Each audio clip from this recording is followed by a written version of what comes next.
Candide et l'optimisme by Voltaire under the pseudonym Monsieur le Docteur Ralph, translated by Tobias Smollett. Chapter 1. How Candide was brought up in a magnificent castle, and how he was driven thence. In the country of Westphalia, in the castle of the most noble baron of Thundertentronckh, lived a youth whom nature had endowed with a most sweet disposition. His face was the true index of his mind. He had a solid judgment joined to the most unaffected simplicity, and hence, I presume, he had his name of Candide. The old servants of the house suspected him to have been the son of the baron's sister by a mighty good sort of a gentleman of the neighborhood, whom that young lady refused to marry, because he could produce no more than 11 quarterings in his arms, the rest of the genealogical tree belonging to the family having been lost through the injuries of time. The baron was one of the most powerful lords in Westphalia, for his castle had not only a gate, but even windows, and his great hall was hung with tapestry. He used to hunt with his mastiffs and spaniels instead of greyhounds. His groom served him for huntsman, and the parson of the parish officiated as grand almoner. He was called my lord by all his people, and he never told a story, but everyone laughed at it.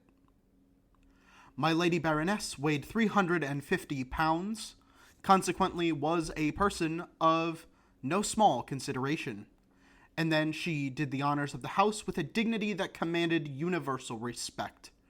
Her daughter Cunigund was about 17 years of age, freshly colored, comely, plump, and desirable.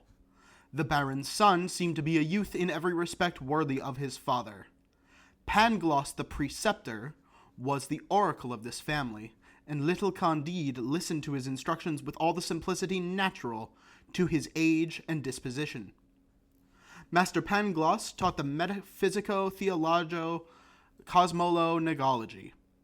He could prove to admiration that there is no effect without a cause, and that, in this best of all possible worlds, the baron's castle was the most magnificent of all castles, and my lady the best of all possible baronesses.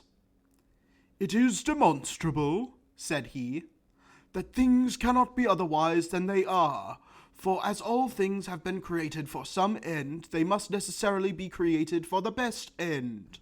Observe, for instance, the nose is formed for spectacles, therefore we wear spectacles. The legs are visibly designed for stockings, accordingly we wear stockings.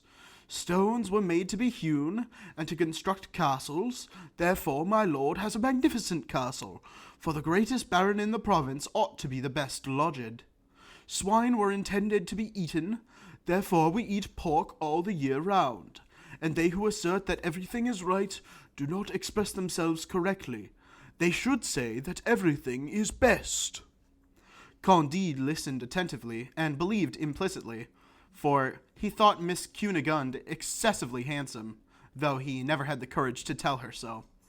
He concluded that, next to the happiness of being Baron of Thundertentronckh, the next was that of being Miss Cunigund, the next that of seeing her every day, and the last that of hearing the doctrine of Master Pangloss, the greatest philosopher of the whole province, and, consequently, of the whole world. One day, when Miss Cunigund went to take a walk in a little neighboring wood, which was called a park, she saw through the bushes the sage Dr. Pangloss giving a lecture in experimental physics to her mother's chambermaid, a little brown wench, very pretty and very tractable. As Miss Cunigund had a great disposition for the sciences, she observed with the utmost attention the experiments which were repeated before her eyes, and she perfectly well understood the force of the doctor's reasoning upon causes and effects. She retired greatly flurried, quite pensive, and filled with the desire of knowledge, imagining that she might be a sufficing reason for young Candide, and he for her. On her way back she happened to meet Candide. She blushed, he blushed also. She wished him a good morning in a faltering tone. He returned the salute without knowing what he said. The next day, as they were rising from dinner, Cunigund and Candide slipped behind the screen. She dropped her handkerchief, and the young man picked it up. She innocently took hold of his hand, and he as innocently kissed hers with a warmth, a sensibility, a grace, all very extraordinary. Their lips met, their eyes sparkled, their knees trembled, their hands strayed. The Baron of Thunder Ten Tronckh chanced to come by.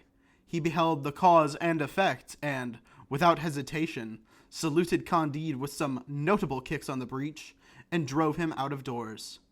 Miss Cunegonde fainted away, and as soon as she came to herself, the Baroness boxed her ears.